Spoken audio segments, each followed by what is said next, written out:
जय गुरु जी। शुक्राना गुरु जी। सारी संगत को जय गुरु जी। संगत जी, आज मैं आप सबको 21वीं अष्टपदी के दूसरे पद के बारे में बताऊंगी। जब होवत प्रभ केवल धनी, तब बंध मुकत कहू किस कऊ गनी। जो मन सुन अवस्था तक पहुंचा है, जो सदा परमात्मा के जाप से जुड़ा है, उसका जीवन ही रब का उपदेश है। वे जान जाता है कि एक वही सारे जगत का दाता है, वही सबसे बड़ा धनी है। और जब जगत का स्वामी केवल वही धनी है, जब हर तरफ केवल एक वही है, अब बताओ किसे बंधन युक्त जाना जाए और किसे बंधन मुक्त। भाव जिसका मन एक से एक है, वे हर एक मन में केवल परमात्मा दिखता है। कोई कितना बुरा है, कितना विकारों के बंधनों में फंसा है, वे उसे नहीं दिखता। वे तो उसके अंदर जो गुण है, परमात्मा है, उसे देखता है और उसे इस बात का ज्ञान भी देता है कि तुम्हारे अंदर भी कुछ है जो तुम्हें बुराई के बंधनों से छुड़ा सकता है। तो तू उससे मिल, खुद को पहचान और उस एक से एक हो जा। जब एक है हर अगम अपार, तब नरक सुरग कहूँ कौन अवतार। नरक का डर या स्वर्ग की इच्छा, ये एक सपने की तरह है। इस सपने में जब कोई सोता है तो वर्तमान को भूल जाता है। जो आज हमारे पास है, हम उसे जीते ही नहीं। और गुरु साहिब जी फरमाते हैं कि वे एक हरि परमात्मा, जो अगम भाव जिस तक पहुंचा ना जा सके, और अपार भाव जो बेअंत है।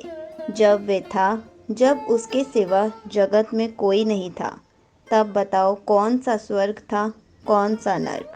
कौन वहाँ जाता था। जब वे अकेला था तो भी किसी की ज़रूरत नहीं थी।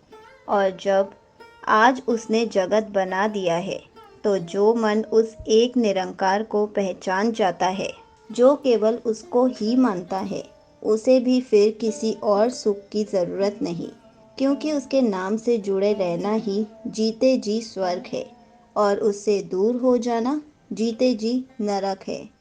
जब निर्गुण प्रभ सहज सुभाए, तब सिर्फ सकत कहूँ कित ठाए। आज जो देखते हैं, हर जीव आत्मा का मन माया में फंसा हुआ है, पर जब निर्गुण परमात्मा अपने सहज स्वभाव सहजता, जब वह शून्य में था, जब कुछ नहीं था, तब बताओ कहाँ थी आत्मा और कहाँ थी ये माया। किस स्थान पर वे शिव शक्ति थी। संगत जी, जब जगत बनाया, इन दोनों को भी जगत में स्थान मिला, हमें भी और माया को भी, भाव विकारों को। पर माया को चाहे लाख बुरा कहा जाए, वे आज भी परमात्मा के हुक्म में है। वे अपना काम कर रही है और क्या हम अपना काम कर रहे हैं? हम तो उसके हुक्म से भटक गए हैं। पर जो मन परमात्मा से मिल जाए, उस पर माया भाव विकार हावी नहीं होते।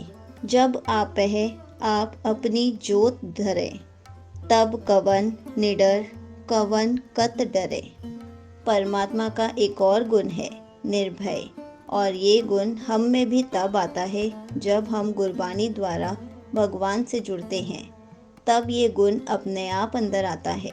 फिर हम ना किसी से डरते हैं और ना किसी को डराते हैं। गुरु साहिब जी फरमाते हैं कि जब प्रभु अपनी जोत लगाए बैठे थे, जब वह सुन समाधि में थे, तब कौन निडर था, कौन किससे डरता था। जब एक परमात्मा के सिवा था ही कुछ नहीं, तो फिर डर किसका। तो अब भी जो मन एक निरंकार को ही सब कुछ जानता है, उसके मन में भी कोई डर नहीं होता। और मन डरे भी तो किससे, जब उसने सबसे ऊंचे का साथ मन लगाया है। फिर किस बात का डर। फिर ना वे डरता है और ना किसी को डराता है। आपन चलित आप करने हार, नानक ठाकुर अगम अपार। संगत जी, निरंकार ने ये जगत बनाकर इसमें तरह तरह के रंग भरे हैं। यहाँ तक कि माया और विकार भी, ये सारे खेल तमाशे खुद ही करने वाला है। वही सब कुछ बनाने और चलाने वाला है। इस खेल को समझने वाला जीवन की बाजी जीत जाता है और जो इस खेल में उलझ जाए वे जीवन की बाजी हार जाता है।